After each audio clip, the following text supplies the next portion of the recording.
Good morning, everybody. I'd like to welcome everybody to the Blairgowrie Common Good Fund Committee of Monday, the 30th of August. Do we have any apologies for this meeting? No, convener.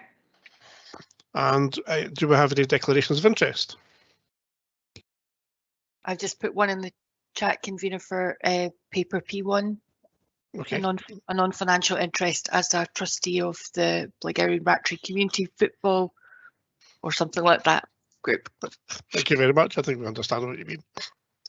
Right, item 3 on the agenda is financial statements. Blairgowrie Common Good is financial parameters are not very complex. We earn interest. So do I have any questions on either appendixes 1, 2 or 3?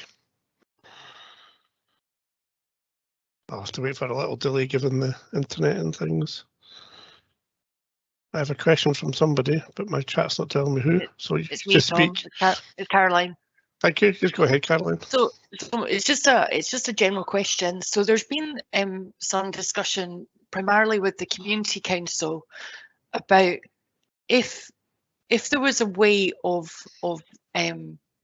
perhaps through, and this is just hypothetical. So if there was a wind turbine, or if there was a development locally where somebody wanted to make a community contribution, financial, would there be a mechanism whereby some of those funds could be made payable into the Common Good Fund? Is that something that is possible to do, or are we beyond those days? Do we have a finance officer that can help us with that question? Yes, convener. I'll see if I can assist. It's Donald Coyne here. Thanks, Donald. I think in terms of the Common Good, the fund was ring-fenced back in previous local government reorganisations. So my interpretation of the Act says we can't actually add anything into the Common Good funds. As I say, because they were ring-fenced at a point in time. But what I could do is I could possibly, well, I would speak to the legal team and like to Jeff Fogg and just ask Jeff if his understanding is the same as mine, and we can come back to you on that one. That would be helpful. It's just a question that we are asked, quite regularly. Because obviously there's disappointment that we're not as wealthy in terms of common good funds as other areas. Yeah. So people were looking to get an understanding of whether it could be added to or whether a new fund would need to be established. Mm-hmm. So I think you probably answered the question, but clarification would be helpful. Thank you. Yeah, I suspect that if they were looking for like donations to be made to a local organisation, I think we would have to set up a new charitable trust, something along those lines. But as I say, I will speak with legal colleagues and we'll come back to you. Okay, thank you. Thank you, Donald. Convener, if I might interrupt. Yes, Mike.